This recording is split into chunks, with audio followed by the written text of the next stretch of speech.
ನೋಡ್ತಾ ಇದ್ರ BBC news. ನಾನು ಸ್ವಾಗತ್. ಹಾಸನ ಜಿಲ್ಲೆಯ ದಿನದ ಪ್ರಮುಖ ಸುದ್ದಿಗಳ ಕ್ವಿಕ್ ರೌಂಡ್ ಆಫ್ ನಲ್ಲಿ ಮೊದಲನೇದಾಗಿ ಹೆಡ್ಲೈನ್ಸ್. ಹಾಸನಾಂಬೆ ಉತ್ಸವ ಈ ಬಾರಿ ಎಲ್ಲಾ ರೀತಿಯ ಪಾಸ್ ರದ್ದು, ಗೋಲ್ಡ್ ಪಾಸ್ ವ್ಯವಸ್ಥೆ ಜಾರಿ, ಇದಕ್ಕೂ ಸಮಯ ನಿಗದಿ, ಪೂರ್ವಭಾವಿ ಸಭೆಯಲ್ಲಿ ಮಹತ್ವದ ನಿರ್ಧಾರ. ಸಾಹಿತಿ ಭಾನು ಮಸ್ತಾಕ್ರಿಂದ ದಸರಾ ಉದ್ಘಾಟನೆಗೆ ಬಿಜೆಪಿ ವಿರೋಧ, ಜಾತಿ ಧರ್ಮ ಅಂತ ಹೇಳಿ ಕನ್ನಡಕ್ಕೆ ಸಿಕ್ಕಿರುವ ಪ್ರಶಸ್ತಿ ಗೌರವ ಕಳಿಬೇಡಿ, ಸಚಿವ ಕೃಷ್ಣ ಬೈರೇಗೌಡ ಟಾಂಗ್. ಗ್ರಾಮ ಪಂಚಾಯಿತಿಗಳಲ್ಲಿ ಪಿಎಂಎವೈ ಯೋಜನೆಯಲ್ಲಿ ಭಾರಿ ಅವ್ಯವಹಾರ ಆರೋಪ, ನನ್ನ ಮೇಲಿನ ಆರೋಪ ಸಾಬೀತು ಮಾಡಿದರೆ ರಾಜಕೀಯ ನಿವೃತ್ತಿ ಆಗ್ತೀನಿ, ಶಾಸಕ ಕೆಎಂ ಶಿವಲಿಂಗೇಗೌಡ ತಿರುಗೇಟು. ಸಕಲೇಶಪುರ ಭಾಗದಲ್ಲಿ 3 ತಿಂಗಳಿಂದ ನಿರಂತರವಾಗಿ ಸುರಿತಾ ಇರತಕ್ಕಂಥ ಮಳೆ, ಎಡಬಿಡದೆ ಮಳೆಯಿಂದ ಕ್ಷೇತ್ರಕ್ಕೆ 100 ಕೋಟಿಗೂ ಅಧಿಕ ಹಾನಿ, ಹೆಚ್ಚುವರಿ ಅನುದಾನ ನೀಡುವಂತೆ ಶಾಸಕ ಸಿಮೆಂಟ್ ಮಂಜು ಆಗ್ರಹ.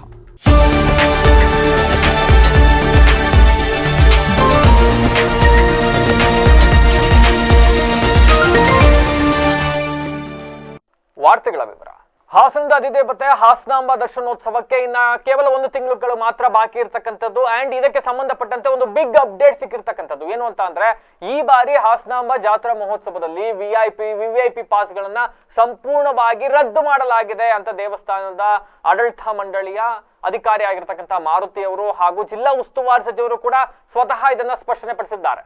ಹಾಸನ ಜಿಲ್ಲಾ ಪಂಚಾಯಿತಿಯ ಹೊಯ್ಸಳ ಸಭಾಂಗಣದಲ್ಲಿ ಇವತ್ತು ಉಸ್ತುವಾರಿ ಸಚಿವರಾಗಿರ್ತಕ್ಕಂಥ ಕೃಷ್ಣ ಬೈರೇಗೌಡ ಅವರ ಅಧ್ಯಕ್ಷತೆಯಲ್ಲಿ ಹಾಸನಾಂಬ ಜಾತ್ರಾ ಮಹೋತ್ಸವ ಹಾಗೂ ಸಿದ್ದೇಶ್ವರ ಸ್ವಾಮಿ ಜಾತ್ರಾ ಮಹೋತ್ಸವಕ್ಕೆ ಸಂಬಂಧಪಟ್ಟಂತೆ ಪೂರ್ವಭಾವಿ ಸಭೆಯನ್ನ ಏರ್ಪಡಿಸಲಾಗಿತ್ತು. ಇಲ್ಲಿ ಸಾಕಷ್ಟು ವಿಷಯಗಳನ್ನ ಚರ್ಚೆ ಮಾಡಲಾಯಿತು.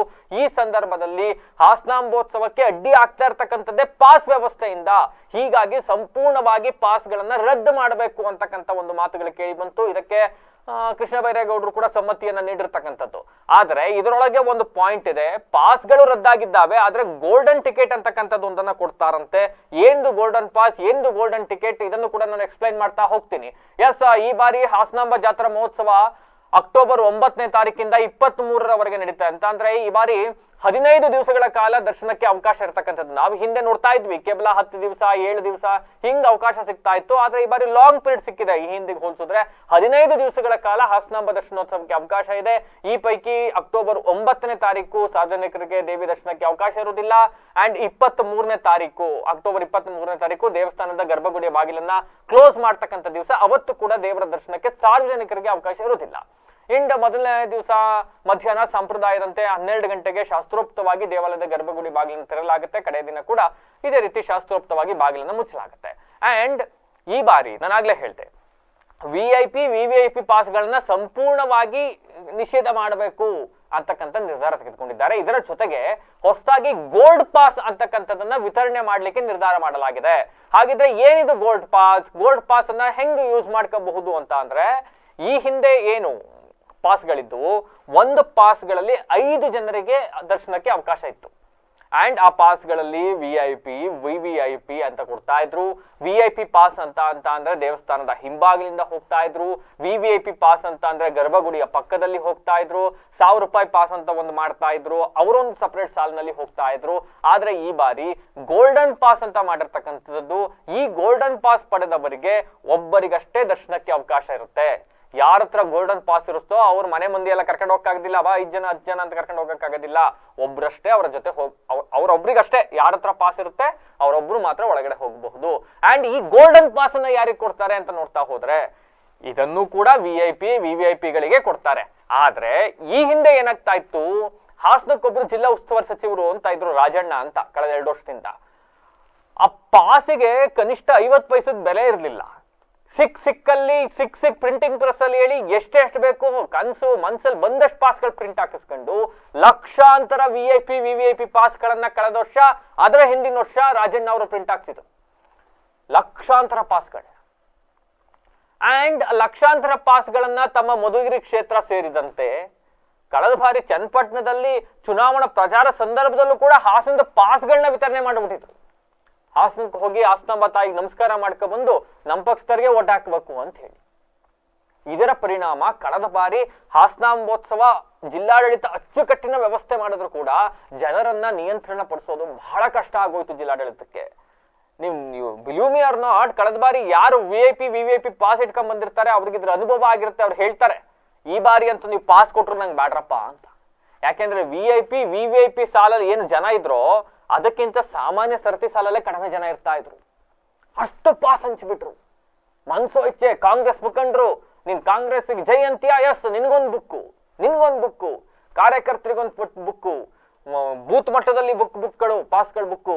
ಇದರ ಪರಿಣಾಮವಾಗಿ ಕಳೆದ ಬಾರಿ ಇಡೀ ಹಾಸನಾಂಬ ವ್ಯವಸ್ಥೆಯನ್ನೇ ರಾಜಣ್ಣ ಅಂತಕ್ಕಂತ ಓರ್ವ ಉಸ್ತುವಾರಿ ಸಚಿವರು ಸಂಪೂರ್ಣವಾಗಿ ಹಾಳು ಮಾಡಾಕ್ಬಿಟ್ಟಿದ್ರು. ಆದ್ರೆ ಈಗ ಹೊಸ ಉಸ್ತುವಾರಿ ಸಚಿವರು ಬಂದಿದ್ದಾರಲ್ಲ ಕೃಷ್ಣ ಬೈರೇಗೌಡರು, ನನ್ನ ಪ್ರಕಾರ ಅವ್ರ ಮನೆಯರಿಗೆ ಬಿಟ್ಟು ಯಾರಿಗೂ ಪಾಸ್ ಕೊಡೋರೇ ಅಲ್ಲ. ನನ್ನ ಪ್ರಕಾರ ಅವರು ಅಷ್ಟು ಸ್ಟ್ರಿಕ್ಟ್. ಅವರು ಪಕ್ಷದವೇ ನಾನು ಕಾಂಗ್ರೆಸ್ಗೆ ಓಟ್ ಹಾಕಿನಿ ಅಣ್ಣ, ನನ್ಗೊಂದು ಬುಕ್ ಬೇಕು ಅಂದ್ರೆ ಅವ್ರಲ್ಲಿ ಕೊಡೋದಿಲ್ಲ. ಯಾಕೆ ಅಂದ್ರೆ ಇವತ್ತು ಕೂಡ ಅದನ್ನು ಸ್ಪಷ್ಟಪಡಿಸಿದ್ದಾರೆ. ಶಿವಲಿಂಗೇಗೌಡರು ಮಾತನಾಡ್ಬೇಕಾದ್ರೆ ಹೇಳಿದ್ರು, ನಾವೆಲ್ಲ ಶಾಸಕರಿಗೆ ಒಂದು 100 ಪಾಸ್ ಕೊಡಬೇಕು ಅಂತ. ಆ ಸಂದರ್ಭದಲ್ಲಿ ಕೂಡ ಹೇಳಿದ್ರು, ಎಲ್ಲರೂ ದೇವಿ ಮುಂದೆ ಒಂದೇ, ಎಲ್ರಿಗೂ ಕೂಡ ಇಷ್ಟೇ, ಹಿಂಗೆ ನಿರ್ದಿಷ್ಟವಾಗಿ ಏನೇನ್ ಮಾಡಿರ್ತೀವಿ ಎಲ್ಲರಿಗೂ ಕೂಡ ಅದೇ ಅನ್ವಯ ಆಗುತ್ತೆ ಅಂತಕ್ಕಂಥ ಮಾತನ್ನ ಹೇಳ್ತಾ ಹೋದ್ರು. ಆಸ್ ಗೋಲ್ಡನ್ ಪಾಸ್ ತಗೊಂಡಿರ್ತಾರಲ್ಲ ಅವರು ಒಬ್ರಿಗೆ ಒಂದು ಗೋಲ್ಡನ್ ಪಾಸ್, ಒಬ್ರಿಗಷ್ಟೇ ಅವಕಾಶ. ಅಂಡ್ ಅವರು ಈ ಹಿಂದೆ ಇತ್ತಲ್ಲ, ಯಾವಾಗ ಬೇಕಾದ್ರೂ ಹೋಗ್ಬಹುದು, ನಾನು ರಾಜಾರೋಷವಾಗಿ ಗರ್ಭಗುಡಿಯ ಮುಖ್ಯ ದ್ವಾರದಲ್ಲಿ ಹೆದ್ದಾರಿಯಲ್ಲಿ ರಾಜನಂತೆ ನಡ್ಕೊಂಡು ಹೋಗ್ಬೋದು ಅಂತಿತ್ತಲ್ಲ, ಹಂಗಿಲ್ಲ ಈ ಸಲಿ.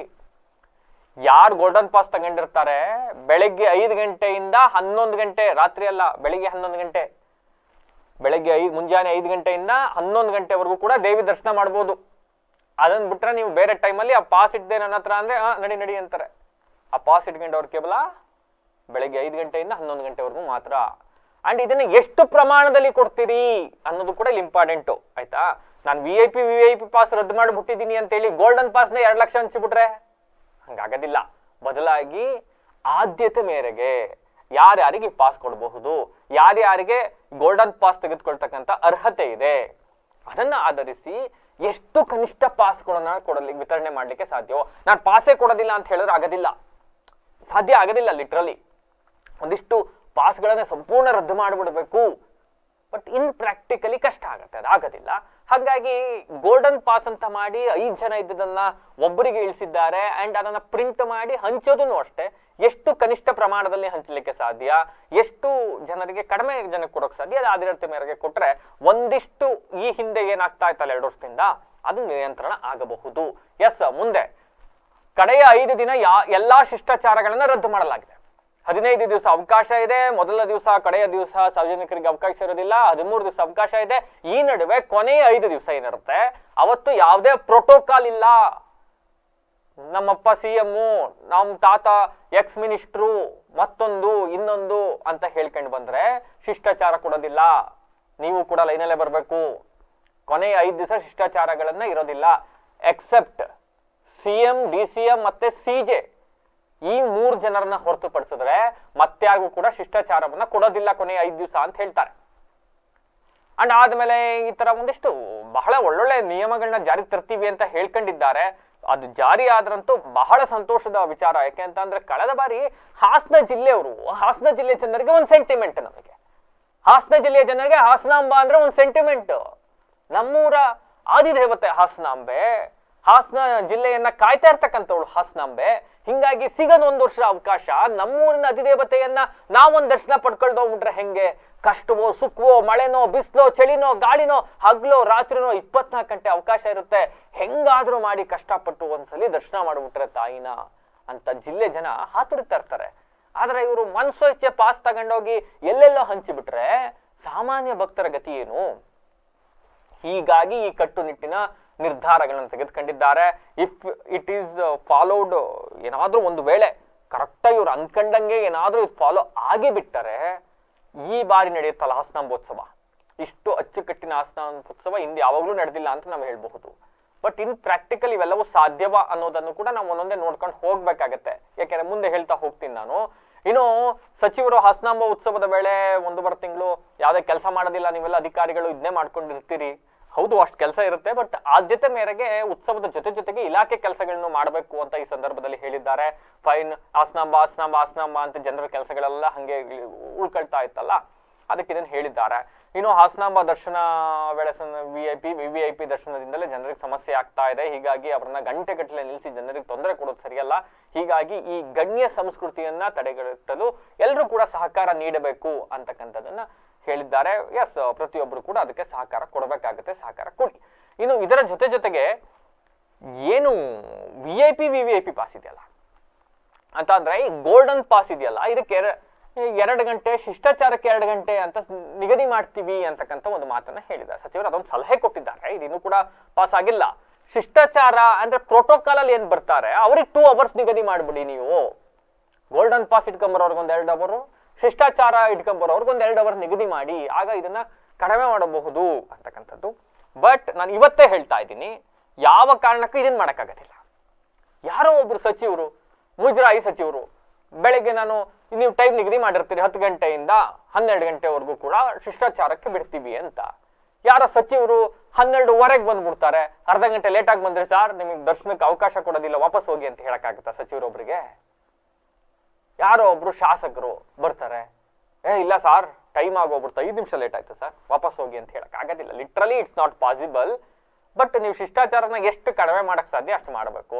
ಅಂಡ್ ಸಂಬಂಧಪಟ್ಟವರು ಅಷ್ಟೇ ರೀ, ಶಾಸಕರುಗಳು, ಸಚಿವರುಗಳು, ಮತ್ತೊಬ್ರು ಇನ್ನೊಬ್ರು ಎಕ್ಸ್ ಮಿನಿಸ್ಟರ್ಗಳು ಇವರೆಲ್ಲ ಬರ್ತಾರಲ್ಲ, ನಿಮಗ್ ದೇವ್ರ ಮೇಲೆ ಭಕ್ತಿ ಇದ್ರೆ ದಯವಿಟ್ಟು ಬನ್ನಿ, ದರ್ಶನ ಮಾಡಿ ಹೋಗಿ. ಪ್ರೋಟೋಕಾಲ್ ಅಲ್ಲೇ ಮನೆ ಮಂದಿ 3 ಜನನೆಲ್ಲ ಕರ್ಕೊಂಬರ್ಬೇಡಿ ಜೊತೆಲಿ. ಅಂಡ್ ಇನ್ನೊಂದು, ಈ ಪ್ರೋಟೋಕಾಲ್ ಅನ್ನೋ ವಿಚಾರದಲ್ಲಿ ಕಳೆದ ಬಾರಿ, ಈ ಹಿಂದಿನ ಬಾರಿ ನಾನು ಇದು 12ನೇ 13ನೇ ಹಾಸನಾಂಬ ನಾವು ನೋಡ್ತಾ ಇರೋದು, ನಾವು ನೋಡ್ದಂತೆ ಯಾರ ದಪ್ ಚೈನ್ ಹಾಕೊಂಬಂಟು ಬಂದ್ರೆ ಅವನಿಗೂ ಪ್ರೋಟೋಕಾಲ್ ಕೊಡ್ತೀರಿ. ಯಾರೋ ಖಾದಿ ಬಟ್ಟೆ ಹಾಕೊಂಡು ಕಾವಿ ಬಟ್ಟೆ ತೊಡ್ಕೊಂಡು ನಾನು ಸ್ವಾಮೀಜಿ ಅಂತ ಹೇಳ್ಕೊಬಂದು ಬುರ್ಡೆ ಬಿಡೋರ್ನು ನೀವು ಪ್ರೋಟೋಕಾಲ್ ಅಲ್ಲಿ ಕರ್ಕೊಂಬತ್ತೀರಿ. ಯಾರೋ ಸೀರಿಯಲ್ ಅಲ್ಲಿ ಆಕ್ಟ್ ಮಾಡ್ತಾ ಇರೋರು, ಮತ್ತೊಬ್ರು ಇನ್ನೊಬ್ರು, ಯಾರ ಒಟ್ಟಿನಲ್ಲಿ ನಾನು ವಿ.ಐ.ಪಿ ಅಂತ ಅಲ್ಲ ಬಂದು ಯಾರೋ ಒಬ್ರು ಕೈಲಿ ಇನ್ಫ್ಲೂಯೆನ್ಸ್ ಮಾಡ್ಬಿಟ್ರೆ, ಬಿಲ್ಡರ್ಗಳು, ರಿಯಲ್ ಎಸ್ಟೇಟ್ ಉದ್ಯಮಿಗಳು, ರೌಡಿ ಶೀಟರ್ಗಳು, ಕಳೆದ ಸಲ ಯಾವ್ಯಾವ ರೌಡಿ ಶೀಟರ್ಗಳನ್ನ ನೀವು ಪ್ರೋಟೋಕಾಲ್ ಅಲ್ಲಿ ಕರ್ಕ ಬಂದ್ರಿ ಅಂತ ಲಿಸ್ಟ್ ಹೇಳಿದ್ರೆ ನಮಗೆ ಅವಮಾನ ಆಗ್ಬಿಡುತ್ತೆ ನಮ್ಮ ಜಿಲ್ಲೆ ಅನ್ನೋ ಕಾರಣಕ್ಕೆ. ಮೋಸ್ಟ್ ವಾಂಟೆಡ್ ರೌಡಿ ಶೀಟರ್ಗಳನ್ನು ಕೂಡ ಪ್ರೋಟೋಕಾಲ್ ಅಲ್ಲಿ ಕರ್ಕ ಬಂದಿದ್ದಾರೆ ಕಳೆದ ಸಲ, ವಿಡಿಯೋ ಎವಿಡೆನ್ಸ್ ಇದೆ ನನ್ನ ಹತ್ರ. ಸೊ ಅದನ್ನ ಒಂದಿಷ್ಟು ಬಹಳ ಬಿಗಿ ಕ್ರಮ ತಗೊಬೇಕು ಈ ವಿಚಾರದಲ್ಲಿ. ಅವ್ರು ಯಾರು ಶಾಸಕರು ಹೇಳಿ, ಮಾಜಿ ಶಾಸಕರು ಹೇಳಿ, ಮಾಜಿ ಶಾಸಕರು ಆಪ್ತ ಬಣದಲ್ಲಿರೋ ಪುಡಾರಿಗಳು ಹೇಳಿ, ಇಂಥ ವಿಚಾರಗಳಲ್ಲಿ ಒಂದಿಷ್ಟು ಕಟ್ಟುನಿಟ್ಟಿನ ಕ್ರಮ ತಗೊಬೇಕು. ಆಗ ನಮ್ಮ ಜಿಲ್ಲೆಯ ಹಾಸನಾಂಬೋತ್ಸವವನ್ನ ನಾವೆಲ್ಲರೂ ಸೇರಿ ಅಚ್ಚುಕಟ್ಟಾಗಿ ನೆರವೇರಿಸಬಹುದು. ವಿ.ಐ.ಪಿ ಸಂಸ್ಕೃತಿಗೆ ಒಂದು ಬ್ರೇಕ್ ಹಾಕ್ಬಿಡಿ, ಎಲ್ಲವೂ ಬಹಳ ಚೆನ್ನಾಗಿ ನಡೆಯುತ್ತೆ. ಇದಕ್ಕೆ ತಾಜಾ ಉದಾಹರಣೆ ಅನ್ನೋ ತರ ಕಳೆದ ಬಾರಿ ವಿ.ಐ.ಪಿ ಪಾಸ್ಗಳಿಂದ ಜನಸಾಗರ ಆಗೋಗ್ಬಿಡ್ತು.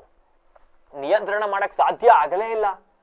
ಕೊನೆಗೆ ಏನ್ ಮಾಡಿದ್ರು, ಕೊನೆ 2 ದಿವಸ ಒಂದು ಜಿಲ್ಲಾಡಳಿತ ದಿಟ್ಟ ನಿಲುವು ತಗೊಂಡು ಎಲ್ಲ ವಿ.ಐ.ಪಿ ಪಾಸ್ಗಳನ್ನ ಇವತ್ತಿಂದ ರದ್ದು ಮಾಡ್ಬಿಡ್ತೀವಿ, ಅವಕಾಶ ಇಲ್ಲ ಅಂತ. ನೀವು ನಂಬ್ತಿರೋ ಬಿಡ್ತಿರೋ, ಬಹಳ ಅಚ್ಚುಕಟ್ಟಾಗಾಯ್ತು, ಯಾವುದೇ ಗೊಂದಲ ಇಲ್ಲದೆ ಬಹಳ ಅಚ್ಚುಕಟ್ಟಾಗಿ ದರ್ಶನ ಆಯ್ತು. ಜನ ಬಹಳ ಆತ್ಮತೃಪ್ತಿಯಿಂದ ದೇವರ ದರ್ಶನ ಮಾಡಿದ್ರು. ಈ ಕೆಲಸ ಮೊದಲೇ ಮಾಡೋದಲ್ವಾ ಅಂತ ಅಂದ್ರು. ಈ ಸಲ ಅವಕಾಶ ಇದೆ. ಹೊಸ ಜಿಲ್ಲಾಧಿಕಾರಿಗಳಿದ್ದಾರೆ ಲತಾ ಕುಮಾರಿ ಅವರು ಕೂಡ ಸಾಕಷ್ಟು ಉತ್ಸುಕರಾಗಿದ್ದಾರೆ. ಇದ್ರ ಬಗ್ಗೆ ಸಾಕಷ್ಟು ಸಾಲು ಸಭೆಗಳನ್ನ ಕಳೆದ 1-2 ತಿಂಗಳಿಂದಲೇ ಮಾಡ್ತಾ ಇದ್ದಾರೆ. ಈ ಹಿಂದೆ ಆದಂತ ತಪ್ಪುಗಳು, ಈ ಹಿಂದೆ ಆದಂತ ಎಡವಟ್ಟುಗಳು ಈ ಬಾರಿ ಆಗಬಾರದು ಅನ್ನೋ ಕಾರಣಕ್ಕೆ ಹೊಸ ಉಸ್ತುವಾರಿ ಸಚಿವರಿದ್ದಾರೆ. ಈ ಹಿಂದೆ ಮಾಡಿದ ತಪ್ಪನ್ನ ಇವರು ಮಾಡೋದಿಲ್ಲ ಅನ್ನೋ ಗ್ಯಾರಂಟಿ ನಮಗಂತೂ ಆ ಗ್ಯಾರಂಟಿ ಇದೆ. ಇನ್ನ ಜಿಲ್ಲಾ ಪೊಲೀಸ್ ವರಿಷ್ಠಾಧಿಕಾರಿಗಳು, ಬೇಡ ಅದ್ರ ಬಗ್ಗೆ ಮಾತಾಡೋದು, ಮುಂದಕ್ಕೆ ಹೋಗೋಣ. ಇನ್ನ AC ಮಾರುತಿ ಅವರು ಕೂಡ ನನ್ನ ಪ್ರಕಾರ 3-4 ವರ್ಷ ಆಯ್ತು ಅನ್ಸುತ್ತೆ ನಿರಂತರವಾಗಿ ಮಾಡ್ಕೊಂಡ್ ಬಂದಿರೋದ್ರಿಂದ ಅವ್ರಿಗೊಂದು ಐಡಿಯಾ ಇದೆ ಹೆಂಗ್ ಮಾಡ್ಬೇಕು, ಏನ್ ಮಾಡ್ಬೇಕು ಅಂತ. ಅಂಡ್ ಇದರೆಲ್ಲ ಉಸ್ತುವಾರಿ ನೋಡ್ಕೊಳ್ಳೋರು ನಾಗ ಅವರು ಕೂಡ ನಾವು ನೋಡ್ದಾಗಿಂದಲೂ ಅವರೇ ಮಾಡ್ಕೊಂಡ್ ಬರ್ತಾ ಇದ್ದಾರೆ. ಹಿಂಗಾಗಿ ಎಲ್ಲರೂ ಒಂದೆಡೆ ಸೇರಿ ಒಮ್ಮತದಿಂದ ಯಾರು ಸ್ವಪ್ರತಿಷ್ಠೆಗೆ ಒಳಗಾಗದೆ ಅಚ್ಚುಕಟ್ಟಿನ ಹಾಸನಾಂಬೋತ್ಸವ ಮಾಡಬಹುದು. ವಿ.ಐ.ಪಿ ಸಂಸ್ಕೃತಿಗಳಿಗೆ ಇವತ್ತೇನ್ ನೀವು ಹೇಳಿದ್ದೀರಿ ಅದ್ರ ಪ್ರಕಾರ ಸ್ಟ್ಯಾಂಡ್ ಆದ್ರೆ ಅಚ್ಚುಕಟ್ಟಿನ ಹಾಸನಾಂಬೋತ್ಸವ ಈ ಸಲ ಆಗುತ್ತೆ. ಈಗ ಏನು ಸೋಕಾಲ್ಡ್ ವಿ.ಐ.ಪಿ ಅಂತ ಈಗ ಅದನ್ನ ಗೋಲ್ಡ್ ಕಾರ್ಡ್ ಅಂತ ಕನ್ವರ್ಟ್ ಮಾಡಿ, ಹೋದ ವರ್ಷ 1 ಪಾಸಿಗೆ 5 ಜನ ಇತ್ತು, ಈ ವರ್ಷ 1ಕ್ಕೆ 1 ಅಂತ ಮಾಡಿ ಅದನ್ನ ಲಿಮಿಟೆಡ್ ಆಗಿ ಇಶ್ಯೂ ಮಾಡಬೇಕು ಅನ್ನೋದು ನಮ್ಮ ವಿಚಾರ ಇದೆ. ಅಷ್ಟಾದರೆ ಒಂದು 70% ಅಲ್ಲೇ ಕಂಟ್ರೋಲ್ ಆಗುತ್ತೆ ಅಂತ ನಾನು ಅಂದ್ಕೊಂಡಿದ್ದೇನೆ. ಪ್ಲಸ್ಸು ಪ್ರೋಟೋಕಾಲ್ಗೂ ಕೂಡ ದಿನದಲ್ಲಿ ಒಂದು 2 ಅವರ್ಸ್ ಮಾತ್ರ ಫಿಕ್ಸ್ ಮಾಡಿದರೆ ಅಲ್ಲಿ ಇನ್ನೊಂದಷ್ಟು ಸುಧಾರಣೆ ಆಗುತ್ತೆ ಅಂತ ಅಂದ್ಕೊಂಡಿದ್ದೇನೆ. ಇವೆರಡನ್ನೂ ಏನಾದರೂ ನಿಮ್ಮೆಲ್ಲರ ಸಹಕಾರದಿಂದ ನಾವು ಸ್ವಲ್ಪ ಮಾಡೋದಕ್ಕೆ ಸಾಧ್ಯ ಆದರೆ ಬಹುಶಃ ಒಂದು 70% ಒಂದು ಸ್ವಲ್ಪ ಹೋದ ವರ್ಷದ ಅನುಭವಕ್ಕಿಂತ ಸುಧಾರಣೆ ಆಗ್ಬೋದು. ಆಮೇಲೆ ನೋಡೋಣ, ಅದನ್ನು ಇನ್ನು ಅಲ್ಲಿ ಆನ್ ದ ಸ್ಪಾಟ್ ನೋಡಿಕೊಂಡು ಇನ್ನೂ ಕೆಲವು ಬದಲಾವಣೆಗಳನ್ನು ಮಾಡ್ಕೊಳ್ಳೋಣ. ಗೋಲ್ಡ್ ಕಾರ್ಡ್ ಜೊತೆಗೆ ನಿಮ್ಮ ಸೆಕ್ರೆಟರಿಯೇಟ್ ಬರ್ತಲ್ಲ ಗೋಲ್ಡ್ ಕಾರ್ಡ್, ಅದಕ್ಕೆ ಪ್ರಿಯಾರಿಟಿ ಜಾಸ್ತಿ ಹೋಗುತ್ತೆ. ಅದಕ್ಕೆ ಅಲ್ಲೆಲ್ಲ ಕೊಡಲ್ಲ ಈ ಸರಿ.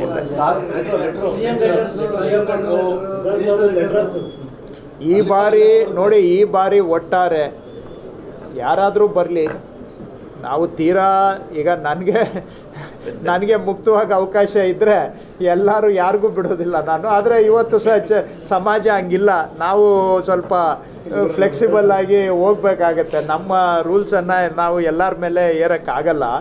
ಹಾಗಾಗಿ ಬಟ್ ಲಿಮಿಟೆಡ್ ಟೈಮ್ ಇಟ್ಟಿದ್ದೀವಿ.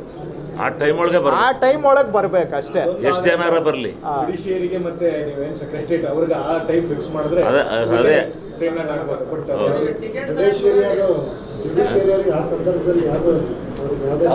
ಇನ್ನು ಇದೇ ವೇಳೆ ದಸರಾ ಉದ್ಘಾಟನೆಗೆ ಸಾಹಿತಿ ಬಾನು ಮಸ್ತಾಕ್ ಅವರ ಆಯ್ಕೆಯನ್ನ ವಿರೋಧ ವ್ಯಕ್ತಪಡಿಸಿರುವುದಕ್ಕೆ ಕಿಡಿಕಾರಿರ್ತಕ್ಕಂಥ ಸಚಿವ ಕೃಷ್ಣ ಬೈರೇಗೌಡ ಅವರು ಕೆಲವರಿಗೆ ಭಾವನೆಗಳ ಜೊತೆ ಚೆಲ್ಲಾಟ ಆಡಿ ಸಮಾಜವನ್ನ ಒಡೆದು ರಾಜಕೀಯ ಬೇಳೆ ಬೇಯಿಸಿಕೊಳ್ಳುವುದೇ ಉದ್ಯೋಗ ಆಗಿಬಿಟ್ಟಿದೆ.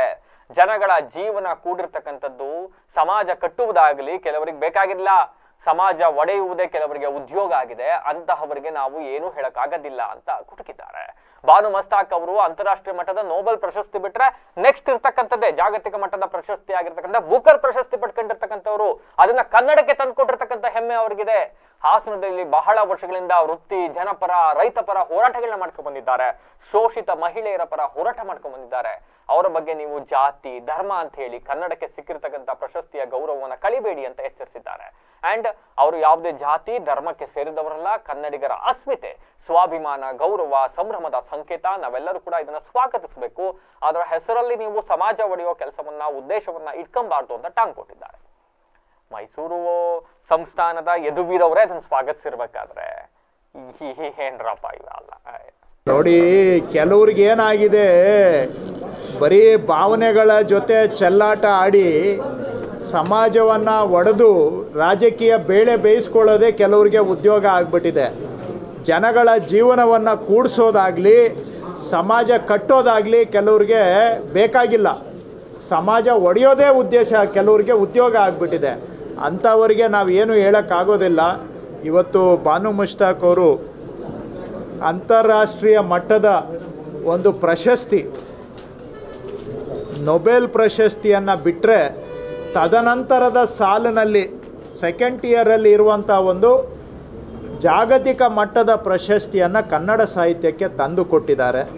ಹಾಸನದಲ್ಲಿ ಅವರು ಭಾಳ ವರ್ಷ ಇಲ್ಲೇ ವೃತ್ತಿ ಮಾಡಿ, ಇಲ್ಲೇ ಜನಪರ ಹೋರಾಟ ಮಾಡಿ, ರೈತರ ಪರ ಹೋರಾಟ ಮಾಡಿ, ಮತ್ತು ಅನೇಕ ಶೋಷಿತ ಮಹಿಳೆಯರು, ಈ ಧರ್ಮ ಆ ಧರ್ಮ ಅಲ್ಲ, ಈ ಜಾತಿ ಆ ಜಾತಿ ಅಲ್ಲ, ಬಡವರ ಪರವಾಗಿ ಹೋರಾಟ ಮಾಡಿರ್ತಕ್ಕಂತಹ ಜಾತ್ಯತೀತ ತತ್ವವನ್ನು ಇಟ್ಕೊಂಡು ಧರ್ಮಾತೀತವಾಗಿ ರೈತರ ಪರವಾಗಿ ಹೋರಾಟ ಮಾಡಿರ್ತಕ್ಕಂಥ ಒಂದು ಮಹಿಳೆ ಅಂತಾರಾಷ್ಟ್ರೀಯ ಪ್ರಶಸ್ತಿಯನ್ನು ಕನ್ನಡ ಸಾಹಿತ್ಯಕ್ಕೆ ತಂದುಕೊಟ್ಟು ಇವತ್ತು ನಮ್ಮ ಕನ್ನಡಿಗರ ಗೌರವದ ಸಂಕೇತ ಆಗಿದ್ದಾರೆ. ಅದನ್ನು ನೀವು ಈ ಜಾತಿ ಆ ಜಾತಿ ಧರ್ಮ ಅಂಥೇಳಿ ನಮಗೆ ಬಂದಿರೋ ಪ್ರಶಸ್ತಿಯ ಗೌರವವನ್ನು ನಾವು ಕಳೆಯೋದ್ರ ಬದಲಿಗೆ ಕನ್ನಡಕ್ಕೆ ಸಿಕ್ಕಿರುವ ಕನ್ನಡದ ಒಬ್ಬ ಹೋರಾಟಗಾರ್ತಿ, ಸಾಮಾಜಿಕ ಕಾರ್ಯಕರ್ತೆ, ಬಡವರ ಪರ ಹೋರಾಟ ಮಾಡಿದ್ದಾರೆ. ಅವರು ಯಾವ ಜಾತಿ ಧರ್ಮಕ್ಕೆ ಸೇರಿದವರಲ್ಲ, ಕನ್ನಡದಲ್ಲಿ ಬರೆದಿದ್ದಾರೆ. ಅವ್ರ ಮಾತೃಭಾಷೆ ಯಾವುದು ನನಗೆ ಗೊತ್ತಿಲ್ಲ, ಆದರೆ ಕನ್ನಡದಲ್ಲಿ ಬರೆದು ಇವತ್ತು ಕನ್ನಡದಲ್ಲಿ ಪ್ರಶಸ್ತಿ ತಂದು ಕೊಟ್ಟಿದ್ದಾರೆ. ಸೊ ಕನ್ನಡಿಗರ ಅಸ್ಮಿತೆ, ಸ್ವಾಭಿಮಾನ, ಗೌರವ, ಸಂಭ್ರಮದ ಸಂಕೇತ. ಇದನ್ನು ನಾವೆಲ್ಲ ಸ್ವಾಗತ ಮಾಡಬೇಕು. ಅದನ್ನು ಬಿಟ್ಟು ಸುಮ್ಮನೆ ಅದರ ಹೆಸರಿನಲ್ಲೂ ಕೂಡ ಸಮಾಜ ಒಡೆಯುವಂಥದ್ದು ಇದು ನಿಜವಾಗಿ ಒಳ್ಳೆಯ ಉದ್ದೇಶ ಇರುವಂಥವರು ಮಾಡುವ ಕೆಲಸ ಅಲ್ಲ.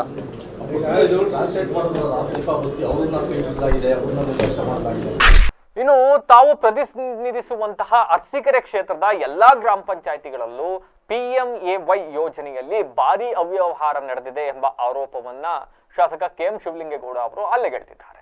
ನೆನ್ನೆ ಅಷ್ಟೇ NR ಸಂತೋಷ್ JDS ನ ಮುಖಂಡರು ಒಂದು ಗಂಭೀರ ಆರೋಪವನ್ನ ಮಾಡಿದ್ರು. ಅರಸೀಕೆರೆಯ ಎಲ್ಲಾ ಗ್ರಾಮ ಪಂಚಾಯಿತಿಗಳಲ್ಲೂ ಕೂಡ ಪ್ರಧಾನ ಮಂತ್ರಿ ಆವಾಸ್ ಯೋಜನೆ ಅಡಿಯಲ್ಲಿ ಕೊಡ್ತಕ್ಕಂತ ಮನೆಗಳ ವಿಚಾರದಲ್ಲಿ ಬಹಳಷ್ಟು ಅಕ್ರಮ ನಡೆದಿದೆ ಅಂಡ್ ಇದು ಶಿವಲಿಂಗೇಗೌಡರ ಕುಮ್ಮಕ್ಕಿನ ಆಧಾರದ ಮೇಲೆಯೇ ನಡೆದಿದೆ ಅಂತಕ್ಕಂಥ ಒಂದು ಆರೋಪವನ್ನ ಮಾಡಿದ್ರು.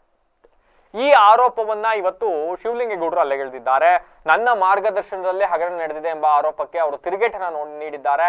ಪ್ರಧಾನ ಮಂತ್ರಿ ಆವಾಸ್ ಯೋಜನೆಯ ಫಲಾನುಭವಿಗಳ ಆಯ್ಕೆಯನ್ನ ಕೇಂದ್ರ ಸರ್ಕಾರ ಮಾಡಲಿದೆ. ನಮ್ಮ ಕ್ಷೇತ್ರದಲ್ಲಿ 94 ಮನೆಗಳ ಹಂಚಿಕೆಯಲ್ಲಿ ದುರುಪಯೋಗ ಆಗಿರೋದು ಸತ್ಯ. ಈ ಬಗ್ಗೆ ಸಮಗ್ರ ತನಿಖೆ ಮಾಡಿ ತಪ್ಪಿತಸ್ಥರ ವಿರುದ್ಧ ಕಠಿಣ ಕ್ರಮಗಳನ್ನು ತೆಗೆದುಕೊಳ್ಳಿ ಅಂತ ಅವರು ಕೂಡ ಆಗ್ರಹಿಸಿದ್ದಾರೆ. ಈ ಹಗರಣದಲ್ಲಿ ನನ್ನ ಸಣ್ಣ ಪಾತ್ರ ಇದ್ರೆ ನಾನು ರಾಜಕೀಯ ಬಿಟ್ಟು ಹೋಗ್ತೀನಿ, ನನ್ನ ಮೇಲೆ ಆರೋಪ ಸಾಬೀತು ಮಾಡಿದ್ರೆ ರಾಜಕೀಯ ನಿವೃತ್ತಿ ತಗೊಳ್ತೀನಿ ಅಂತ ಶಿವಲಿಂಗೇಗೌಡರು ತಮ್ಮದೇ ಶೈಲಿಯಲ್ಲಿ ಸವಾಲನ್ನ ಹಾಕಿದ್ದಾರೆ. ಅಂಡ್ ಶಿವಲಿಂಗೇಗೌಡರು ಹಾಗೂ ಅಧಿಕಾರಿಗಳಿಂದ ಮನೆ ಹಂಚಿಕೆಯಲ್ಲಿ ಅವ್ಯವಹಾರ ನಡೆದಿದೆ, ಇದರ ವಿರುದ್ಧ ಗ್ರಾಮ ಪಂಚಾಯತಿ ಯಾರು ಪ್ರತಿಭಟನೆ ಮಾಡ್ತೀವಿ ಅಂತ ಹೇಳಿ ಜೆಡಿಎಸ್ನ ಪರಾಜಿತ ಅಭ್ಯರ್ಥಿ ಎನ್.ಆರ್. ಸಂತೋಷ್ ದೂರಿದ್ರು. ಅವರ ಆರೋಪದ ಬೆನ್ನಲ್ಲೇ ಇದೀಗ ಇವ್ರು ಹೇಳ್ತಾ ಇದ್ದಾರೆ, ಫೈನ್, ಬಟ್ ಪ್ರಧಾನ ಮಂತ್ರಿ ಆವಾಸ್ ಯೋಜನೆಯಲ್ಲಿ ಜಿಲ್ಲಾ ಪಂಚಾಯತಿ ವ್ಯಾಪ್ತಿಯಲ್ಲಿ ಹಾಸನ ಜಿಲ್ಲೆಯಲ್ಲಿ 2.5 ಕೋಟಿ ರೂಪಾಯಿ ಅಕ್ರಮ ಆಗಿದೆ ಅಂತ ನಾನು ಆರೋಪ ಮಾಡ್ತಾ ಇರೋದಲ್ಲ, ಯಾರೋ ರಾಜಕಾರಣಿಗಳು ಆರೋಪ ಮಾಡೋದಲ್ಲ, ಸ್ವತಃ ಜಿಲ್ಲಾ ಪಂಚಾಯತಿ ಅಧಿಕಾರಿಗಳೇ ಅವ್ನು ಯಾರೋ ತಾಲೂಕು ನೋಡಲ್ ಅಧಿಕಾರಿ ವಿರುದ್ಧ ಕಂಪ್ಲೇಂಟ್ ಕೊಟ್ಟು FIR ಆಗಿತ್ತು. ಬಟ್ ಆ FIR ನಿಮ್ಗೆ ಗೊತ್ತಿರಲಿ, FIR ಆದ ಬೆನ್ನಲ್ಲೇ ಬಿ ರಿಪೋರ್ಟ್ ಹಾಕಿ ಕೇಸ್ನ ಕ್ಲೋಸ್ ಮಾಡಿದ್ದಾರೆ.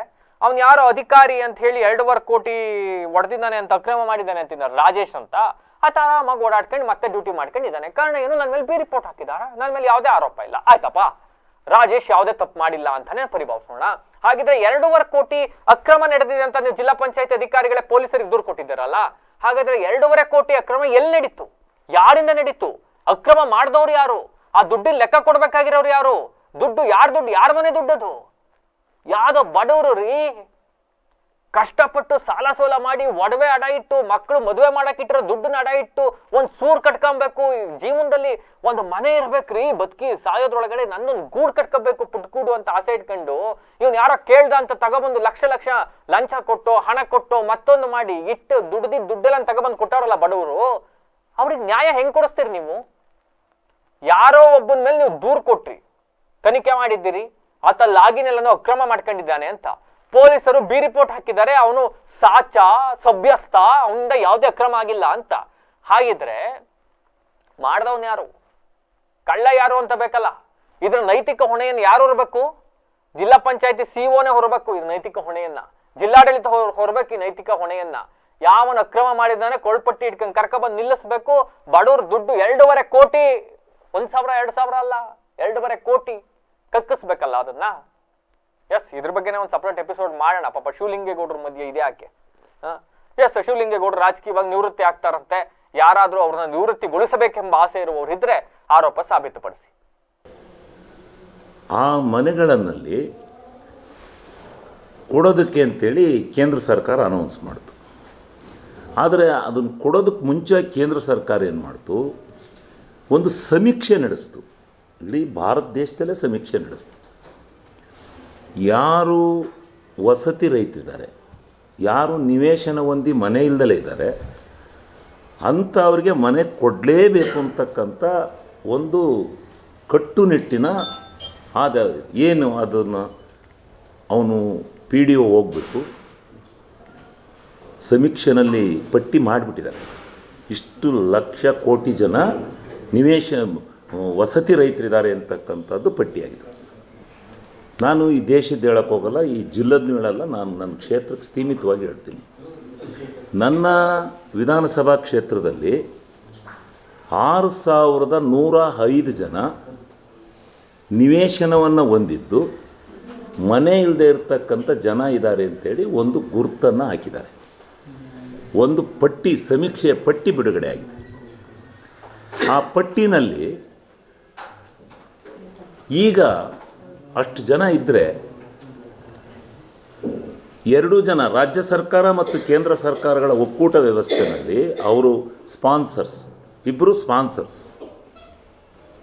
ಆ ಸ್ಪಾನ್ಸರ್ ಹಣದಿಂದ 2 ಜನ ಸ್ಪಾನ್ಸರ್ ಹಣದಿಂದ ಮನೆಗಳನ್ನು ಕೊಟ್ಟಿದ್ದಾರೆ. ನಮ್ಮ ತಾಲೂಕಿಗೆ, ನನ್ನ ವಿಧಾನಸಭಾ ಕ್ಷೇತ್ರಕ್ಕೆ 3,039 ಮನೆಗಳು ಆಯ್ಕೆಯಾಗಿದ್ದಾರೆ, ಫಲಾನುಭವಿಗಳು ಆಯ್ಕೆಯಾಗಿದ್ದಾರೆ. ಅದರಲ್ಲಿ ನಮ್ಮ ಬಾಣಾವರ ಮಂಡಲ ಪಂಚಾಯತಿ ಒಂದಿದೆ. ಮಂಡಲ ಪಂಚಾಯತಿ ಬಾಣಾವರ ಅಲ್ಲ ಗ್ರಾಮ ಪಂಚಾಯತಿ.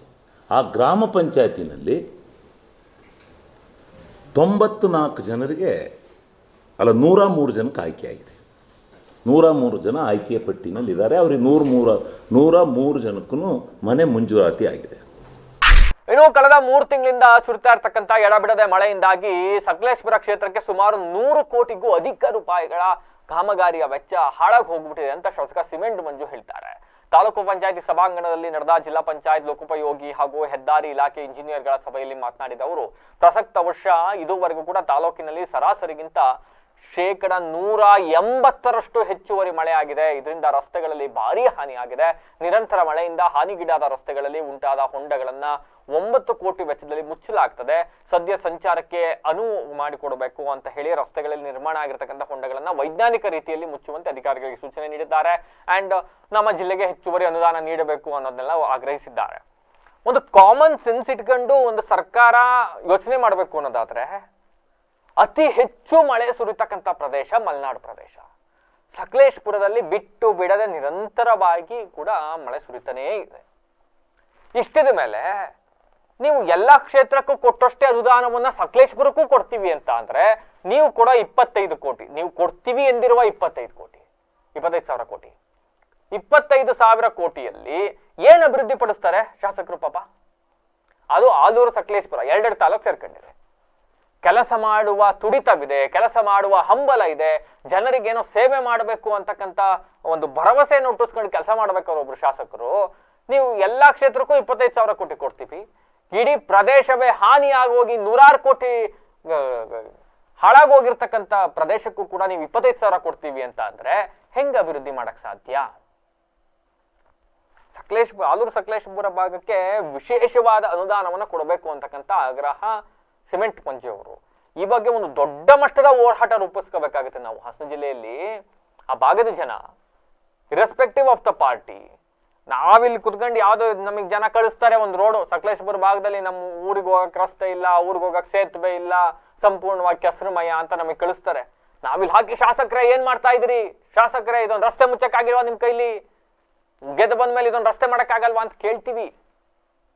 ಬಿಕಾಸ್ ಕ್ವಶನಬಲ್, ನಾವು ಅವ್ರನ್ನೇ ಪ್ರಶ್ನೆ ಮಾಡಬೇಕು, ಬೇರೆ ಯಾರನ್ನೂ ಪ್ರಶ್ನೆ ಮಾಡಕ್ಕಾಗೋದಿಲ್ಲ. ಆದ್ರೆ ಅವ್ರಿಗೆ ಆ ರಸ್ತೆ ಮಾಡಕ್ಕೆ ಅನುದಾನ ಕೊಡ್ಬೇಕಲ್ಲ, ಆ ಅನುದಾನ ಕೊಡಕ್ ಸರ್ಕಾರ ರೆಡಿ ಇಲ್ಲ. ಕಾಂಗ್ರೆಸ್ ಇಂದ ಗೆದ್ದ ಶಾಸಕರಿಗೆ 50,000 ಕೊಡ್ತೀವಿ, ಬೇರೆ ಪಕ್ಷದಿಂದ ಗೆದ್ದವ್ರಿಗೆ 25,000 ಕೊಡ್ತೀವಿ. ಆ 25,000 ಕೋಟಿ ತಗೊಬಂದ್ರು ಕೂಡ ಈ ರಸ್ತೆಗಳನ್ನ ಸರಿ ಮಾಡಕ್ ಆಗದೆ ಇರತಕ್ಕಂಥ ಅನಿವಾರ್ಯತೆ ಸಕಲೇಶಪುರ ಭಾಗದಲ್ಲಿ. ಹೆಂಗೆ ಅಭಿವೃದ್ಧಿ ಪಡಿಸಕ್ ಸಾಧ್ಯ? ಮಲೆನಾಡು ಭಾಗಗಳನ್ನ ಹೆಂಗೆ ಸರಿ ಮಾಡಕ್ ಸಾಧ್ಯ? ಇನ್ನಾದ್ರೂ ಸರ್ಕಾರ ಈ ನಿಟ್ಟಿನಲ್ಲಿ ಯೋಚನೆ ಮಾಡಿ. ಮೊನ್ನೆ ಎಚ್ ಕೆ ಕುಮಾರಸ್ವಾಮಿ ಅವರು ಮಾಜಿ ಸಚಿವರು ಅಂಡ್ ಮಾಜಿ ಶಾಸಕರು ಆ ಭಾಗದಲ್ಲಿ ಅವರು ಕೂಡ ಹೇಳ್ತಾ ಇದ್ರು ಇದನ್ನೇ, ಮಲೆನಾಡು ಭಾಗವನ್ನ ಕಲ್ಯಾಣ ಕರ್ನಾಟಕ ಮಾಡ್ಕೊಂಡ್ರಲ್ಲ, ಹಂಗೆ ಮಲೆನಾಡು ಭಾಗವನ್ನ ಒಂದು ವಿಶೇಷ ಪ್ಯಾಕೇಜ್ ನಡಿ ಸೇರಿಸ್ಕೊಂಡು ಮಲೆನಾಡು ಭಾಗಕ್ಕೆ ಹೆಚ್ಚುವರಿ ಅನುದಾನವನ್ನ ಬಿಡುಗಡೆ ಮಾಡಬೇಕು. ಬಿಕಾಸ್ ಅಲ್ಲಿರ್ತಕ್ಕಂಥ ಇವೆಲ್ಲ ಫಿಗರ್ ಸ್ಟ್ರಕ್ಚರ್ಸ್ ನ ವಿಧಾನಸಭೆಯಲ್ಲಿ ಒಂದ್ಸಲ ಎಕ್ಸ್ಪ್ಲೈನ್ ಮಾಡಬೇಕು ಸಿಮೆಂಟ್ ಮಂಜು ಅವರು. ಅಟ್ಲೀಸ್ಟ್ ಆಗ್ಲಾರು ಅರ್ಥ ಆಗ್ಬೋದು ಈ ಸರ್ಕಾರಕ್ಕೆ ಈ ಕತೆ. ಸಕಲೇಶಪುರ ತಾಲೂಕಿನಲ್ಲಿ ಅತಿ ಹೆಚ್ಚು ಅಂದರೆ ನಮ್ಮ ವಿಧಾನಸಭಾ ಕ್ಷೇತ್ರ ಸಕಲೇಶಪುರ ಇರ್ಬೋದು, ಆಲೂರು ಇರ್ಬೋದು, ಕಟಾಯ ಇರ್ಬೋದು, ನಮ್ಮ ವಿಧಾನಸಭಾ ಕ್ಷೇತ್ರದಲ್ಲಿ ಈ ಬಾರಿ ಮಳೆ ಅತಿ ಹೆಚ್ಚಾಗಿರೋದ್ರಿಂದ ಅಂದರೆ 150 ಇಂಚ್ ಬರೋ ಜಾಗದಲ್ಲಿ ಆಲ್ರೆಡಿ 250 ಇಂಚ್ ಬಂದಿದೆ. ಇನ್ನೂ ಕೂಡ ಒಂದು 60-70ರಿಂದ 100 ಇಂಚ್ ಮಳೆ ಬರೋಂಥ ಸಾಧ್ಯತೆ ಇದೆ. ಈ ನಿಟ್ಟಿನಲ್ಲಿ ನಾನು PWD ಇಲಾಖೆಯ ಒಂದು ಸಭೆನ ತಗೊಂಡಿದ್ದೆ. ಈ ಸಭೆಯಲ್ಲಿ ಅಧಿಕಾರಿಗಳಿಂದ ಮಾಹಿತಿ ತಗೊಂಡು ನನಗೂ ಕೂಡ ಇರ್ತಕ್ಕಂಥ ನಾನು ನೋಡಿರ್ತಕ್ಕಂಥ ಅನುಭವದ ಮೇಲೆ ಅದೇ ರೀತಿಯಲ್ಲಿ ಎಲ್ಲ ಭಾಗಗಳಲ್ಲೂ ರಸ್ತೆಗಳು ತುಂಬ ಗುಂಡಿ ಬಿದ್ದಿದೆ. ಕೆಲವೊಂದು ಕಡೆ ಬ್ರಿಡ್ಜ್ಗಳು ತುಂಬ ಶಿಥಿಲ ಹಂತದಲ್ಲಿದೆ. ಇವೆಲ್ಲವನ್ನೂ ಕೂಡ ನನಗೆ ಒಂದು ಪಟ್ಟಿ ಮಾಡ್ಕೊಂಡಿದ್ದೀನಿ. ಆಲ್ರೆಡಿ ಸರ್ಕಾರದ ಜೊತೆ ಹಲವಾರು ವಿಚಾರಗಳು ಚರ್ಚೆಯನ್ನು ಮಾಡಿದ್ದೀನಿ, ಅಧಿವೇಶನದಲ್ಲಿ ಕೂಡ ಚರ್ಚೆಯನ್ನು ಮಾಡಿದ್ದೀನಿ. ಈ ಸತಿ ಟೋಟಲಾಗಿ ಅಟ್ಲೀಸ್ಟ್ ಈ ಗುಂಡಿಯನ್ನು ಮುಚ್ಚಬೇಕು ಅಂತಕ್ಕಂಥ ಉದ್ದೇಶದಿಂದ ಟೋಟಲಿ ಆಲೂರು ಮತ್ತು ಸಕಲೇಶಪುರ ಕಟ್ಟಾಯಕ್ಕೆ ಸೇರಿ ಟೋಟಲಿ 8,60,00,000 ರೂಪಾಯಿನ ಬರೀ ಗುಂಡಿನ ಮುಚ್ಚಿಸಬೇಕು, ಎಲ್ಲ ಗುಂಡಿಗಳನ್ನ ಮುಚ್ಚಬೇಕು ಅಂತಕ್ಕಂಥ ಉದ್ದೇಶದಿಂದ ಗುಂಡಿ ಮುಚ್ಚಬೇಕು, ತೋಳು ಚರಂಡಿ ಕೊಡಬೇಕು ನೀರು ಹರಿಯೋಕ್ಕೆ, ಮತ್ತು ಚರಂಡಿಗಳನ್ನ ಸೋಸಬೇಕು. ಹಾಗಾಗಿ ರಸ್ತೆ ಹಾಳಾಗದ ರೀತಿಯಲ್ಲಿ ನೋಡ್ಕೋಬೇಕು. ಇರ್ತಕ್ಕಂಥ ರಸ್ತೆ ಹೊಸ ರಸ್ತೆ ಆಗಿಲ್ಲ ಅಂದರೆ ಅಟ್ಲೀಸ್ಟ್ ಪ್ಯಾಚಾರು ಕೂಡ ಮಾಡಿ ರಸ್ತೆಗಳ ಓಡಾಟಕ್ಕೆ ಸುಗಮವಾಗಿ ಓಡಾಟಕ್ಕೆ ಅನುಕೂಲ ಮಾಡಿಕೊಡ್ಬೇಕು ಅಂತಕ್ಕಂಥ ಉದ್ದೇಶನ ಮಾಡಿದ್ವಿ. ಮತ್ತು ರಸ್ತೆಯನ್ನು ಗುಂಡಿ ಮುಚ್ಚತಕ್ಕಂಥ ಸಂದರ್ಭದಲ್ಲಿ ಕೆಲವೊಂದು ಮಾರ್ಗಸೂಚಿಗಳನ್ನ ಕೊಟ್ಟಿದ್ದೀನಿ. ಒಂದು ರಸ್ತೆ ಗುಂಡಿ ಮುಚ್ಚೋಕ್ಕಿಂತ ಮುಂಚೆ ಆ ಒಳಗಡೆ ಇರ್ತಕ್ಕಂಥ ಧೂಳನ್ನು ಆ ಏರ್ ಇದ್ರ ಮುಖಾಂತರ ತೆಗೆದು ಸ್ಕ್ವೇರ್ ಥರ ಮಾಡಿಬಿಟ್ಟು ಅದನ್ನು ರಸ್ತೆ ಪ್ಯಾಚ್ ಮಾಡಬೇಕು. ಮತ್ತು ಚರಂಡಿನ ಮೇಜರ್ ಸೋಸಿ ನೀರು ಹರಿನಿಲ್ಲ ಅಂದರೆ ಭಾರಿ ಕಷ್ಟ ಆಗುತ್ತೆ. ರಸ್ತೆಗಿಂತ ಶೋಲ್ಡ್ ರೈಟ್ ಆಗಿರೋಂಥ ಜಾಗದಲ್ಲಿ ಅದನ್ನು ಕ್ಲೀನಾಗಿ ಡೌನ್ ಮಾಡ್ಕೋಬೇಕು ಅಂತೇಳಿ ಕೆಲವೊಂದು ಮಾರ್ಗಸೂಚಿಗಳನ್ನ ಕೊಟ್ಟಿದ್ದೀನಿ. ಅಧಿಕಾರಿಗಳ ಜೊತೆ ಇಷ್ಟ ತನಕ ವಿಸ್ತೃತವಾಗಿ ಚರ್ಚೆ ಆಗಿದೆ. ಕೆಲವೊಂದು ರಸ್ತೆಗಳು ತುರ್ತಾಗಿ ಆಗಬೇಕಿರೋದನ್ನು ಸರ್ಕಾರಕ್ಕೆ ಕೂಡ ಮನವಿ ಸಲ್ಲಿಸಿದ್ದೀನಿ. ಮತ್ತು ಸರ್ಕಾರಕ್ಕೆ ಆದಷ್ಟು ಬೇಗ ಒತ್ತಾಯವನ್ನು ಮಾಡಿ ತುಂಬ ಹಾಳಾಗಿರ್ತಕ್ಕಂಥ ರಸ್ತೆ ಚಿನ್ನಹಳ್ಳಿ ರಾಜೇಂದ್ರಪುರ ರಸ್ತೆ ತಮಗೆ ಗೊತ್ತಿರ್ಬೋದು, ಅದೇ ರೀತಿ ಕುಂದೂರು ಮಾದಳ್ಳಿ ರಸ್ತೆ ಇರ್ಬೋದು. ಈ ರೀತಿ ಸಕಲೇಶ್ಪುರದಲ್ಲಿ ತುಂಬ ರಸ್ತೆಗಳು ಹಾಳಾಗಿರ್ತವೆ. ಆ ರಸ್ತೆಗಳನ್ನೆಲ್ಲ ಆದಷ್ಟು ಶೀಘ್ರವಾಗಿ ಅಟ್ಲೀಸ್ಟ್ ಮೇಂಟೆನೆನ್ಸ್ ಮಾಡಬೇಕು ಅಂತಕ್ಕಂಥ ಉದ್ದೇಶವನ್ನು ಇಟ್ಕೊಂಡಿದ್ದೀನಿ. ಬ್ರಿಡ್ಜ್ಗಳು ತುಂಬ ಶಿಥಿಲಾಗಿದೆ, ಅದನ್ನು ಕೂಡ ಮಾಡಬೇಕು ಅಂತಕ್ಕಂಥ ವಿಚಾರಗಳು ಇಲ್ಲಿ ತನಕ ಚರ್ಚೆ ಆಗಿದೆ. ಮುಂಬರ್ತಕ್ಕಂಥ ದಿನಗಳಲ್ಲಿ ಹಂತವಾಗಿ ಎಲ್ಲ ರಸ್ತೆಗಳನ್ನ ಅಭಿವೃದ್ಧಿ ಮಾಡ್ತೀವಿ. ಒಟ್ಟು ಟೋಟಲ್ ಎಷ್ಟು ನಷ್ಟ ಆಗಿದೆ ಸರ್ ಈ ಸರಿ? ಅಲ್ಲ, ಈಗ ಟೋಟಲಾಗಿ ನಾನು ಹೇಳಬೇಕು ಅಂತೇಳಿದರೆ ನನ್ನ ಅಂದಾಜು ಈ ರಸ್ತೆಗಳೇ ನನ್ನ ಸಕಲೇಶ್ಪುರದಲ್ಲಿ ಹೆಚ್ಚು ಕಮ್ಮಿ ಒಂದು 50 ಕೋಟಿ ರೂಪಾಯಿ ಬೇಕೀಗ. ಬರೀ ನಷ್ಟ ಆಗಿರ್ತಕ್ಕಂಥ ರಸ್ತೆ. ಆಲೂರಿಗೆ ಒಂದು 25 ಕೋಟಿ ರೂಪಾಯಿ ಬೇಕು. ಕಟ್ಟಾಯಕ್ಕೆ ಒಂದು ಕನಿಷ್ಠ ಏನಿಲ್ಲ ಅಂದರೆ ಒಂದು 15ರಿಂದ 20 ಕೋಟಿ ಬೇಕು. ಟೋಟಲ್ ಒಂದು 100 ಕೋಟಿ ರೂಪಾಯಿ ರಸ್ತೆಗಳು ನಷ್ಟ ಆಗಿದೆ. ಸರ್ಕಾರಕ್ಕೆ ಆಲ್ರೆಡಿ ಪ್ರಸ್ತಾವನೆ ಸಲ್ಲಿಸಿದ್ದೀನಿ. ಮತ್ತೊಂದು ಸತಿ ಎಲ್ಲವೂ ಕೂಡ ಅಂಕಿಅಂಶ ತಗೊಂಡು ಪ್ರಸ್ತಾವನೆಯನ್ನು ಸಲ್ಲಿಸ್ತಾ ಇದ್ದೀನಿ. ಒಂದು 100 ಕೋಟಿ ರೂಪಾಯಿ ರಸ್ತೆಗಳಿಗೆ ಕೊಟ್ಟರೆ ಒಂದು ಹಂತಕ್ಕೆ ರಸ್ತೆಗಳನ್ನ ಸರಿ ಮಾಡ್ಬೋದು ಅಂತಕ್ಕಂಥ ನಮ್ಮ ಅಭಿಪ್ರಾಯ. ಅದೇ ರೀತಿಯಲ್ಲಿ ಬ್ರಿಡ್ಜ್ಗಳೆಲ್ಲ ತುಂಬ ಶಿಥಿಲಾಗಿದೆ. ಅದಕ್ಕೂ ಕೂಡ ಒಂದು 80ರಿಂದ 100 ಕೋಟಿ ಬಂದರೆ ಒಂದು 7-8 ಬ್ರಿಡ್ಜ್ಗಳೆಲ್ಲ ಈ ರೀತಿ ಆಗಿದೆ. ಅದು ಕೂಡ ಸರಿಯಾಗ್ಬೋದು ಅಂತಕ್ಕಂಥ ನಮ್ಮ ಅಭಿಪ್ರಾಯ. ಈಗ ಮತ್ತೊಮ್ಮೆ ಹೆಡ್ಲೈನ್ಸ್. ಹಾಸನಾಂಬೆ ಉತ್ಸವ ಈ ಬಾರಿ ಎಲ್ಲಾ ರೀತಿಯ ಪಾಸ್ ರದ್ದು, ಗೋಲ್ಡ್ ಪಾಸ್ ವ್ಯವಸ್ಥೆ ಜಾರಿ, ಇದಕ್ಕೂ ಸಮಯ ನಿಗದಿ, ಪೂರ್ವಭಾವಿ ಸಭೆಯಲ್ಲಿ ಮಹತ್ವದ ನಿರ್ಧಾರ. ಸಾಹಿತಿ ಬಾನು ಮಸ್ತಾಕ್ರಿಂದ ದಸರಾ ಉದ್ಘಾಟನೆಗೆ ಬಿಜೆಪಿ ವಿರೋಧ, ಜಾತಿ ಧರ್ಮ ಅಂತ ಹೇಳಿ ಕನ್ನಡಕ್ಕೆ ಸಿಕ್ಕಿರುವ ಪ್ರಶಸ್ತಿ ಗೌರವ ಕಳಿಬೇಡಿ, ಸಚಿವ ಕೃಷ್ಣ ಬೈರೇಗೌಡ ಟಾಂಗ್.